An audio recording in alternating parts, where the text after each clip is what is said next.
शुभ संध्या साथियों।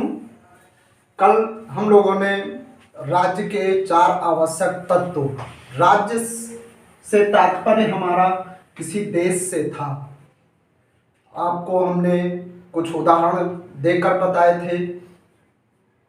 जिस तरीके से भारत राज्य है, लेकिन भारत के अंतर्गत बिहार है, पश्चिम बंगाल है, ऐसे जो 28 राज्य हैं वो राज्य तो कहे जा सकते हैं, लेकिन मेन जो अंतर है वो संप्रभुता का है।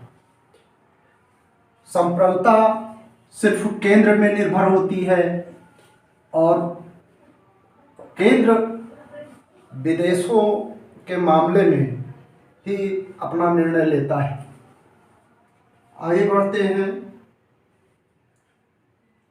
जैसे भारत 1947 से पूर्व एक राज्य नहीं था। 1947 से पूर्व क्यों राज्य नहीं था? क्योंकि वो अपने सारे निर्णय ब्रिटेन के द्वारा ही हुआ करता था। ब्रिटेन ही अपने निर्णय भारत पे चलाता था। आगे बढ़ते हैं। अगला होता है, कभी कभी तो ऐसा होता है कि सरकार भी हो, जनता भी हो, लेकिन उसका अपना कोई भूभाग ना हो। भूभाग ना होने पर भी लोग सरकार चलाते हैं, तो क्या वह प्रभावी होता है? प्रभावी कदापि नहीं माना जा सकता है। उदाहरण के तौर पर हम लेते हैं, एक तिब्बत का उदाहरण लेते हैं। तिब्बत में निर्वासित सरकार एक चलती है, जिस धर्मगुरु दलाई लामा द्वारा चलाया जा रहा है। भारत के हिमाचल प्रदेश के शिमला जिले में एक धर्मशाला है, जहाँ से धर्मगुरु दलाई लामा तिब्बत की सरकार चलाते हैं। लेकिन क्या वह वास्तविक प्रभावी है? प्रभावी कदापि नहीं है, क्योंकि भूभाग तो चाइना के अधिकार में है और उसकी प्रशासनिक व्यवस्था वहाँ पूर्ण रूप से कार्य करती है। आगे बढ़ते हैं। अगर देश में, किसी भी देश में अगर अराजकता है, दंगा प्रसाद होता रहता है, तो क्या हम एक वास्तव में उसको स्वतंत्र संप्रभु राज्य कह सकते हैं? कदापि नहीं कह सकते। उदाहरण के तौर पर अफगानिस्तान को लेते हैं। वहाँ पर अनेक छोटे छोटे विद्रोही गुटों द्वारा एक निर्वाचित सरकार को हटाया गया। उसके बाद वहाँ की स्थिति क्या है आप सभी लोग जानते हैं। तो ये तो रहा राज्य के तत्वों के विषय में। आगे बढ़ते हैं। राज्य के कार्य। राज्य के कार्य क्या हैं? राज्य के मुख्यतः कार्यों को हम 2 भागों में बांट सकते हैं। पहला है राज्य के अनिवार्य कार्य। अनिवार्य कार्य में सबसे महत्वपूर्ण आता है आंतरिक और बाह्य सुरक्षा।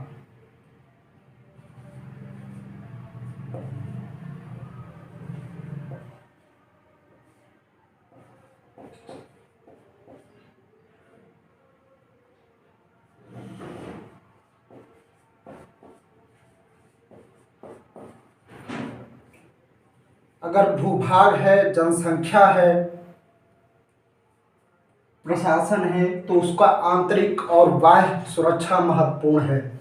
अगर उसकी बाह्य सुरक्षा व्यवस्थित नहीं है तो वो विदेशी आक्रमणों द्वारा उसकी स्वतंत्रता नष्ट की जा सकती है। वर्तमान में जैसे आप देख रहे हैं यूक्रेन और रूस का युद्ध, ठीक है। यूक्रेन युद्ध में हार रहा है।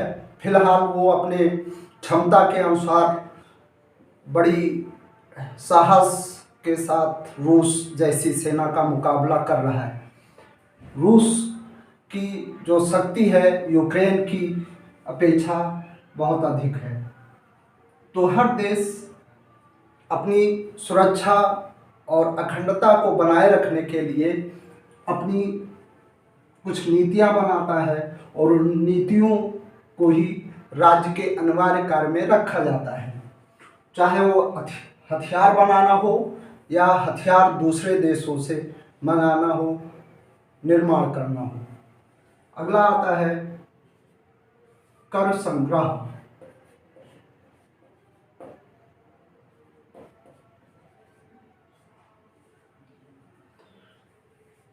कर संग्रह के माध्यम से सरकारें वित्तीय मजबूती लाती हैं और उसके अनुसार कार्य करती है। तीसरा है बैंकिंग व्यवस्था।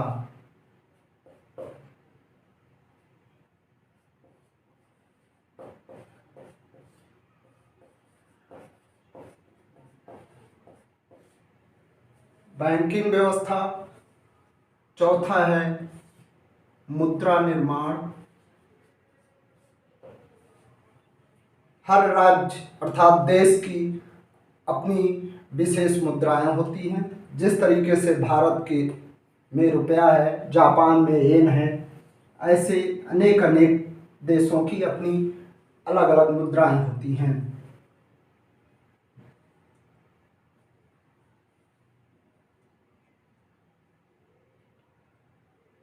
पांचवा है विदेश नीति।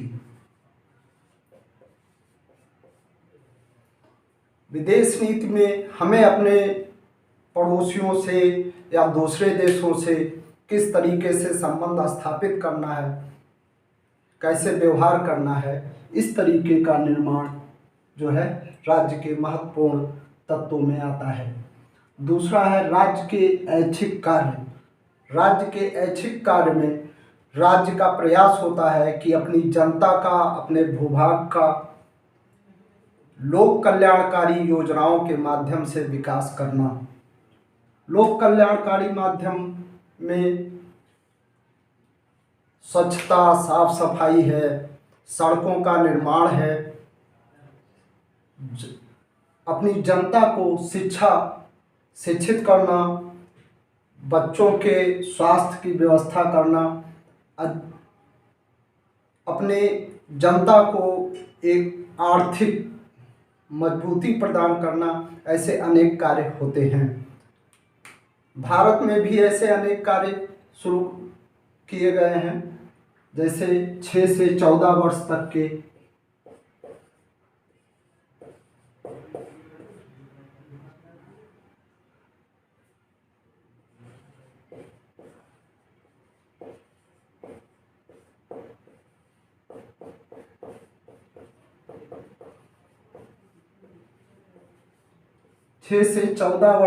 बच्चों का निःशुल्क शिक्षा प्रदान करना, उनको मध्याह्न भोजन प्रदान करना, निःशुल्क पुस्तक और ड्रेस प्रदान करना।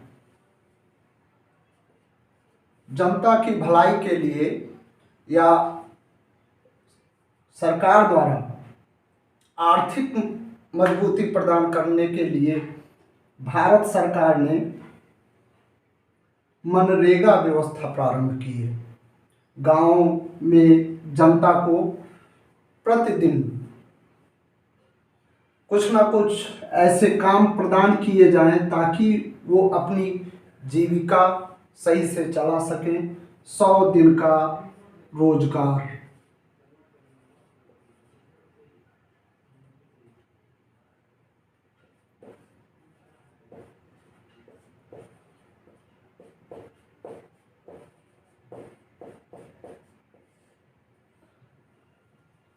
ग्राम प्रधान द्वारा जो ग्राम पंचायत में कार्य करवाए जाते हैं, सड़कों का निर्माण हो या अन्य जो चीज़ें होती हैं, उनमें गांव के ही निर्धन व्यक्तियों को रोजगार दिया जाता है ताकि उनको आर्थिक संबल प्रदान हो और उनका जीवन सुचारू रूप से चल सके।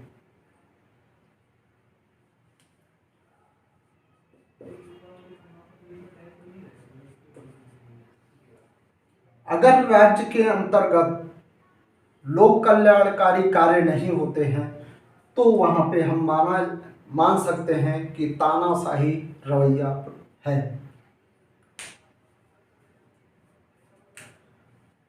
तो आज आपने यहाँ तक की देखा, आगे का कार्य कल आगे अध्ययन करेंगे।